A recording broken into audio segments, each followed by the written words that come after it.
When I saw Center for Biological Diversity's name on this lawsuit challenging alligator Alcatraz, along with the Friends of the Everglades and the Musakusi tribe, I was like, it's over.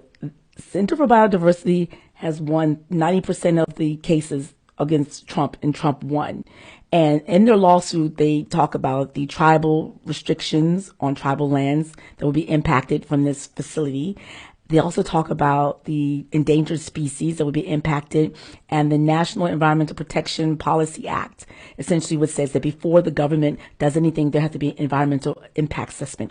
When I was working at Georgetown University Law Center, I did telecom policy, but our policy center also had next to it an environmental arm. And so just by being next to them and working side by side, I knew the environmental impact statements take forever. And the Trump administration, of course, didn't do that.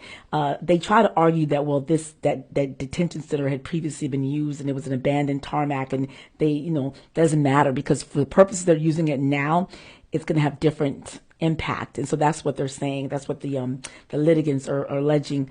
I know I talk fast. I'm getting excited. But yeah, so they have a great winning record. And though they've already sent migrants there, I've seen them sent there, it's possible that there'll be a judge that's going to step in and tell them that you haven't done all the proper processes to make sure this area is cleared. So remove those migrants. You're going to see, hopefully, if all goes well, you'll see the buses. Just as nice you see these buses coming in, you're going to see the being and removed back out of there.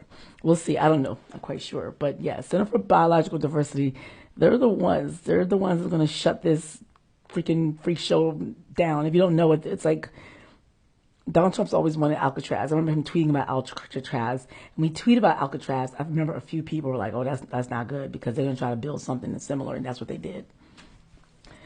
Yeah. Okay. I'm gone. That's all I have for you for now.